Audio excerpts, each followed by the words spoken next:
parole aux associations.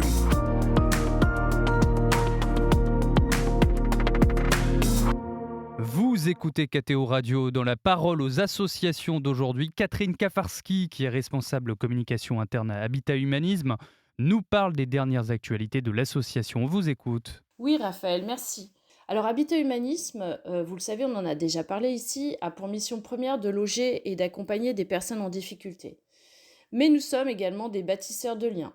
Nous avons développé des projets de résidence intergénérationnelle où vivent à la fois des jeunes, des mères avec de jeunes enfants et des personnes âgées. En France, on a à peu près 52 résidences de ce type. Et cette année, on en a ouvert plusieurs à Toulouse, au Mans, à Douai aussi dans le Nord. Au Mans, par exemple, je peux vous donner l'exemple de Pierre, qui est résident, qui a 69 ans. C'est un ancien libraire, il a une petite retraite, il a connu, après sa séparation, d'importants problèmes de santé, et la vie collective lui a permis de retrouver un équilibre. C'est pareil pour Isabelle, qui vit là avec ses 3 enfants, et qui a quitté un conjoint violent, et qui peut enfin se poser ici en sécurité. Alors, nos résidences intergénérationnelles, elles sont soit des constructions neuves, soit des rénovations, et parfois dans des lieux emblématiques, comme d'anciens couvents ou d'anciennes cliniques, qui sont reconfigurées. À Nantes, par exemple, la résidence Saint-Augustin a été mise en place dans une ancienne clinique. Alors, les habitants, ils disposent tous d'un logement individuel, mais il y a aussi des espaces collectifs pour favoriser la vie ensemble.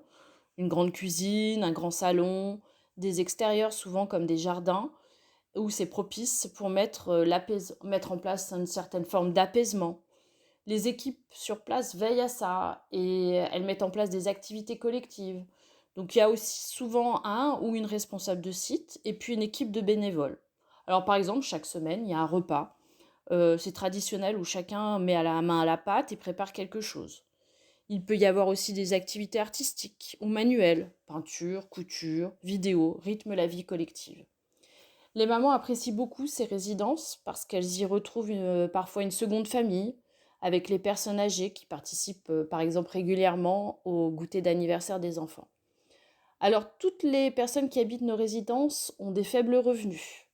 Et comme la crise du logement s'aggrave, hein, vous le savez tous, c'est difficile d'accéder au parc privé, notamment dans les grandes villes, où les loyers sont devenus assez inaccessibles. Alors pour les étudiants, c'est aussi l'occasion de prendre un peu de temps pour accompagner les personnes âgées. À Nice, par exemple, à la résidence Fabrice Cailleul, située dans un quartier très calme, mais proche d'une université, la doyenne, âgée de 95 ans, et encore autonome, a l'impression d'être un peu l'arrière-grand-mère.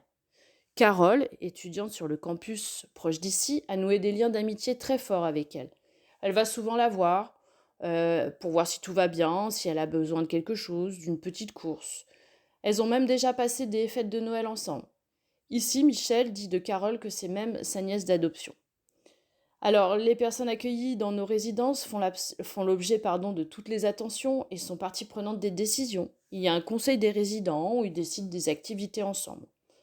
À Douai, c'est un peu la même chose que cette résidence, donc les Jardins du Carmel, situés sur un ancien couvent, complètement reconfiguré aussi. Les locataires se sont installés fraîchement en septembre et ont commencé à faire connaissance. Alfred, par exemple, 85 ans, et son épouse ont posé leurs valises ici après avoir vécu 52 ans dans une maison à 100 mètres d'ici.